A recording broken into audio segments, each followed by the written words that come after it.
Hello everybody, and I hope you're well. So today I wanted to discuss the effects of strength training and absolute strength on developing the performance of long distance running. So I've had the pleasure of working with loads of marathon runners and long distance runners throughout my career, and I've also helped friends and family who have also competed or taken part in long distance running in some nature. And I'm always telling them the same thing, that strength training is so vital for their development and injury prevention.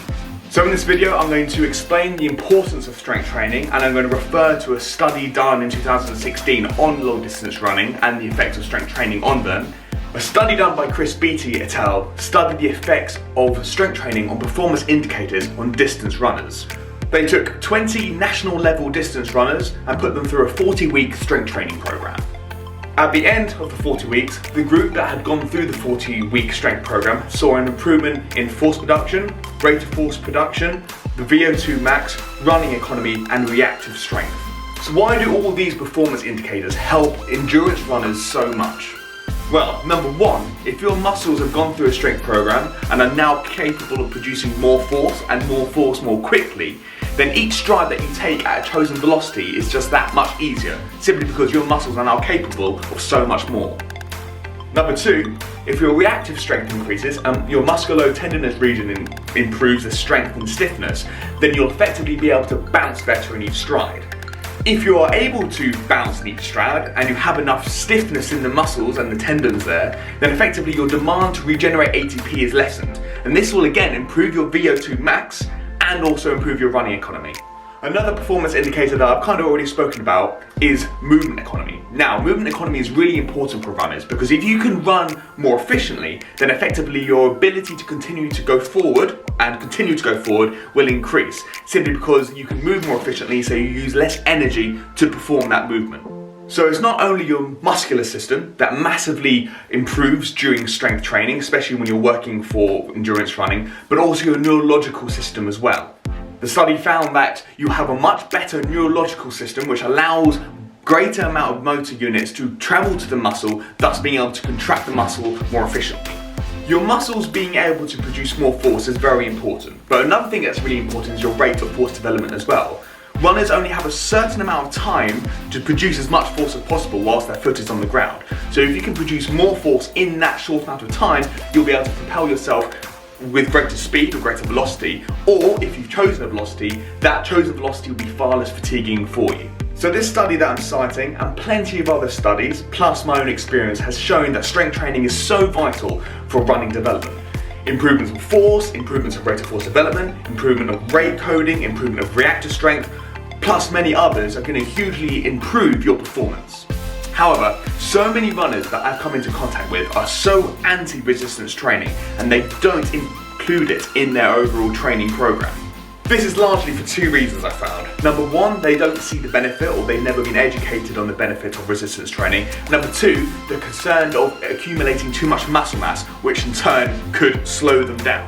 So if a runner doesn't quite understand the benefits of strength training for their sport, then perhaps they should watch this video, or a quick Google search or a journal search will show them all the information that they need. And to address the worry of muscle accumulation, or too much muscle accumulation, this study showed that the 20 participants who went through the 40-week strength training program, they saw very little body compositional change. So this study concluded that if the strength training protocol or program is applied properly, then too much muscle accumulation shouldn't be a worry at all. It should be noted, however, that plenty of people would benefit from going through a hypertrophy phase. If you are new to training, or you've never done a strength training program before or resistance training program before, a hypertrophy training will allow you to put on a little bit of muscle mass to allow you to get as much as you can out of the strength phase. Now this little bit of muscle mass isn't going to be a lot, and obviously it comes down to the individual how much muscle mass to put on, but generally speaking, if you go from nothing to a strength phase, chances are you're not going to get the benefits from that strength program, plus you're more likely to get injured because you haven't prepped the muscles and tendons to go through the heavier loading. So I can conclude that strength training has only positive effects on distance running performance, both from a neurological point of view and a muscular point of view.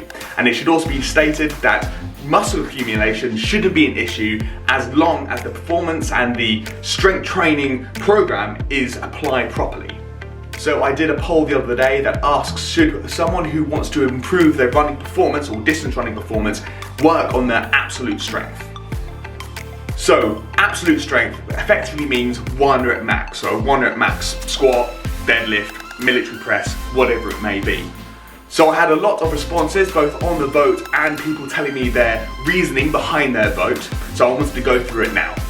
So in my opinion, both is actually right. You can work absolute strength and work towards absolute strength depending on the athlete and if they want to have quantitative data showing that their improvement in their performance is going up. Other people would say that a 1 rep max test simply isn't necessary and the fatiguing levels of a 1 rep max could far outweigh the benefits of it. Also, there's an injury risk of going so heavy for a 1 rep max. They would say that you could probably get the information from a 1 rep max test if you did a 3 rep max or 5 rep max. And when you do those sort of tests, which will be lighter, and you can refer the information from that to get the information of a 1 rep max test. I think it all depends on the athlete. Some athletes really enjoy 1 rep max testing and they can see the level of their strength going up and up and up. Other people simply prefer 3 and 5 reps because it's less stressful. It also depends on the athlete, their training age, their chronological age, and where they are in their program in relation to when they're going to be next running. So when should you apply strength training to your programming?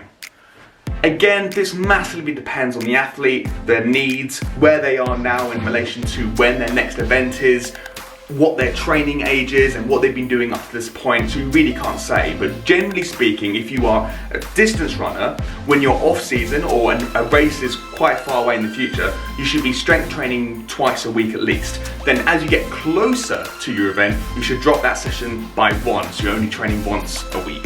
It is important to continue strength training even if you are in a running season, simply because the studies have shown that if you stop resistance training completely, then your reactive strength can deteriorate by up to 8% during a season. So there you have it. Strength training is only a very good thing for running development and distance running development. And the worries people have about muscle accumulation shouldn't be worried at all, because the studies have shown that a properly programmed and applied strength program will mean that not enough muscle accumulation should happen to deteriorate running performance.